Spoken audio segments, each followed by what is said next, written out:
a book I read recently by Jon Athan. That's his pen name. I suppose his real name is Jon Athan. But anyways, this book is called Grandfather's House, and I listened to the audiobook of it. There was more telling than showing in the story, which isn't ideal, but the content was so terrifying and disgusting that telling was already too much. I can't imagine what showing would have been like. This book is not for the faint-hearted, and that's coming from me. I gave Guts by Jack Palahniuk 5 stars. Just saying. This one I cannot rate. You know how I like to listen to audiobooks while doing chores? So this one, I was listening to it and doing stuff in the kitchen, and then at some point I just had to stop everything I was doing and run to the bathroom because I thought I wanted to throw up. I had to pause through multiple I had to pause multiple times to get through the chapter. Grandfather's House is in reality a story about abuse, torture, and fetish. I did not enjoy this book at all, but I don't think the author's intention was for us to enjoy it. Perhaps he wanted to provoke something else. Or perhaps I'm giving him too much credit for it. Before I go on, I should add a disclaimer here. As I mentioned, the book is not for the faint-hearted, and neither is this video. Although I'll be focusing on the characters of the book and not on the plot, there are a few things I cannot not mention. So, viewers' discretion is advised. Moving on.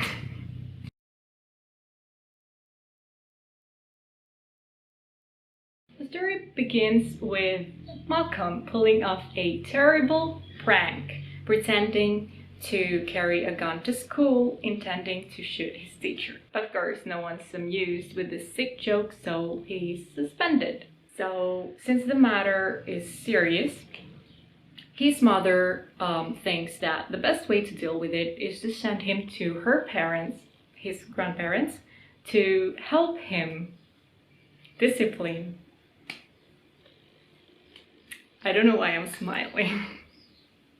Malcolm's grandparents are supposed to help him get his life together while she deals with all the trauma that he caused to the kids where he pretended to carry a gun. On their way to his grandparents' house, his mother explains that they're kind of strict and also kind of racist. She hasn't spoken to her father since she found Malcolm's father because he was Mexican. The main characters appearing in the entire novel, the main ones, are Malcolm and his grandparents, Ronald and Barbara, and also his mother at some points and his new girlfriend. Those are the people I'm going to talk about today, so like the neighbors and the police officers and all those people don't really matter. So yeah. The grandparents are sickos. And right from the very first moment Malcolm arrives, we know that they're going to give him a very hard time.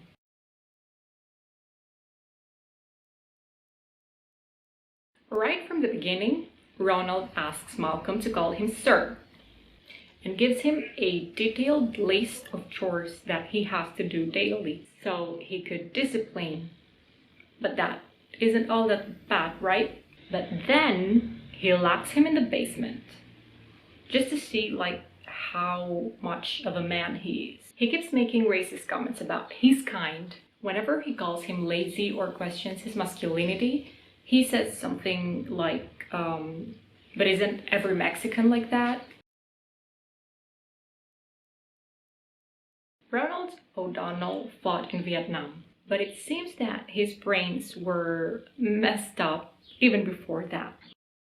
Malcolm finds some pictures from Nam, and it's clear that Ronald is clearly abusing and molesting girls. Some of the kids Malcolm meets around the block tell him that his grandfather stops at nothing to hit anyone and everyone, and all of them have been hit by him at least once in their lifetime. His abuse towards Malcolm was plain physical.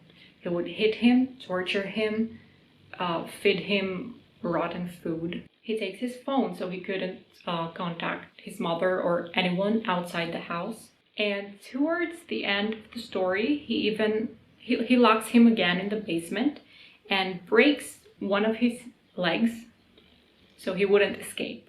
And that's something he had learned in Nam. Ronald seems to have a lot of anger issues that stem from nowhere. We don't know what he did before the war, but since the atrocities in this timeline existed during the war, I suppose he was already messed up to begin with. On the other hand, however, this isn't mentioned anywhere in the books, which increases the possibility of it being a false conclusion. In this case, I would argue that Ronald's behavior could be interpreted as being a pawn, brainwashed in a war that turned him into the monster he was when we meet him in this book. He might have had some violent tendencies before, which may have been exacerbated during his time in Vietnam, where he learned to torture people. And eventually, I suppose, he fetishized torture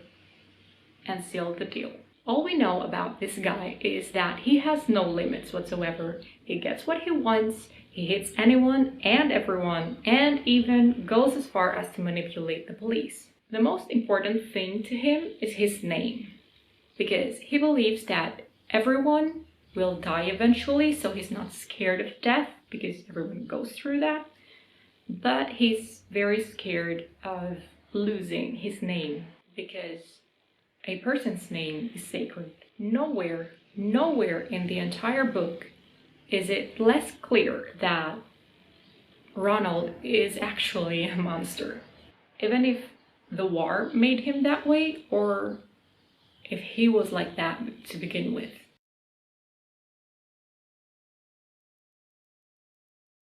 Everything we know about the grandmother's backstory comes from Ronald's mouth. He explains to Malcolm how he had met her when she was still a sex worker, and he used to visit her often, until he decided he didn't want to pay for it anymore, so he made her his wife and then turned her into a proper lady. If we assume that Ronald is telling the truth at this point, we have a very clear picture of an abusive relationship.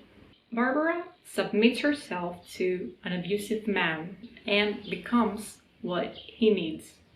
Considering, however, what we learn about her through her interaction with Malcolm, she loses this victim persona, and so we have various pictures about her. So let's take a look at that. We have the submissive victim, as described earlier, a clear depiction of victimhood. The submissive fetishist, who loves to be under the control of her abusive master. The I'm only playing along to survive victim, who really doesn't care or is too worn out to think of any way out. The manipulator, pulling the strings behind Ronald's back, then making him believe his decisions were his indeed. And finally, the sicko, who sexually abuses her own grandson. But again, these people have never met their grandson, so they don't really see him as family. But I'll get to that later. The grandmother seems sweet at first when Malcolm first meets her. I keep wanting to say Malcolm for some reason, I don't know why. And we know that she's kept in touch with her daughter even though Ronald wasn't talking to her for so long. So she kind of seems sympathetic and reasonable, kind of. Malcolm thinks she could help him escape, so she tries to get along with her. Bad choice. It doesn't turn out to be a good idea at all. We find out very early on in the story that there are so many things wrong with her. And at this point, I start to wonder why the book's title isn't Grandparents' House, because they're both terrible. To quote Malcolm himself, "You sick bitch, you're just as bad as that old bastard." Yeah, I know, too many curse words. But unlike some other parts of the book, I think this very sentence was righteous. While Ronald abuses Malcolm physically, Barbara abuses him sexually. At one point, while they were having tea in the kitchen, she calls it a date. And that's, not even the worst part. She touches him inappropriately while cleaning the blood from his body. And she also takes her clothes off and tries to rape him. There are so many things wrong with this. I can't even begin with. From the fact that they're family to the fact that Malcolm is a minor. This is so messed up. And when Malcolm tries to get back at her by putting something in her drink, it comes back to him like a boomerang. I don't really want to talk about this part of the book. I don't know why I'm mentioning it. I really wish I could just delete this chapter from my brain permanently. Anyway, this brings us to the last persona we get of Barbara, the monster.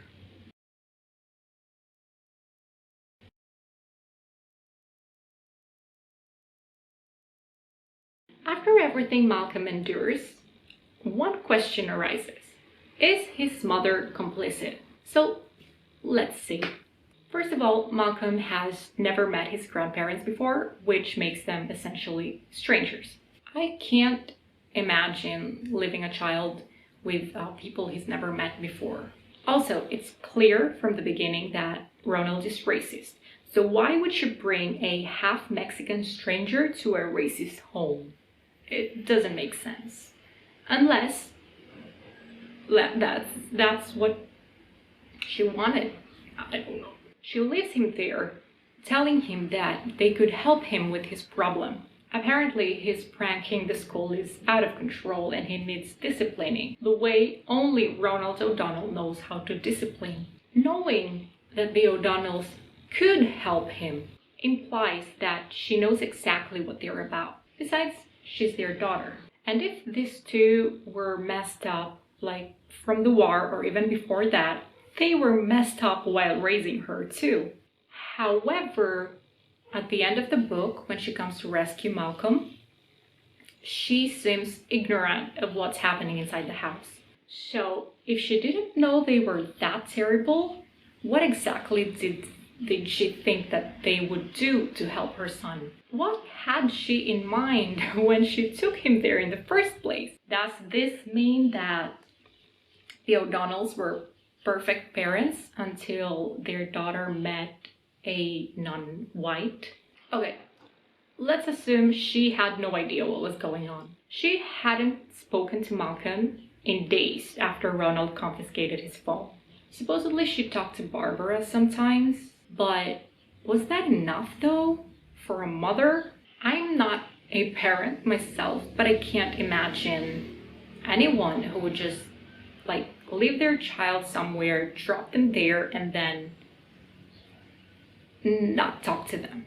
She seemed okay to leave her teenage son for days and was okay not speaking to him after dropping him at a racist stranger's home. This is quite implausible and the pieces just don't add up. So she's either lying at the end, trying to save herself from going to prison, or we have found ourselves a plot hole. But since we're not talking about plots and subplots in this review, I leave you with this question. Is the mother complicit?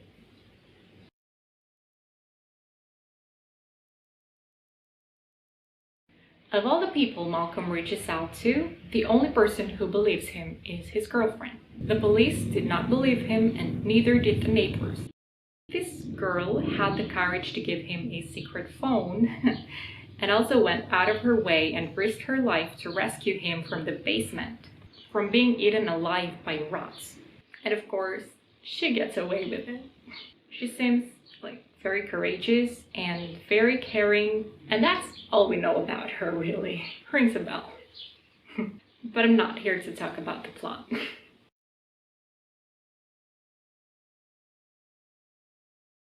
So finally, we get to the last person, the only person that this is about, actually. And without him, there wouldn't be a story. Malcolm. Who is Malcolm? He's just a boy. He gets in trouble a lot in school. We've all been there. He pulls off inadmissible pranks.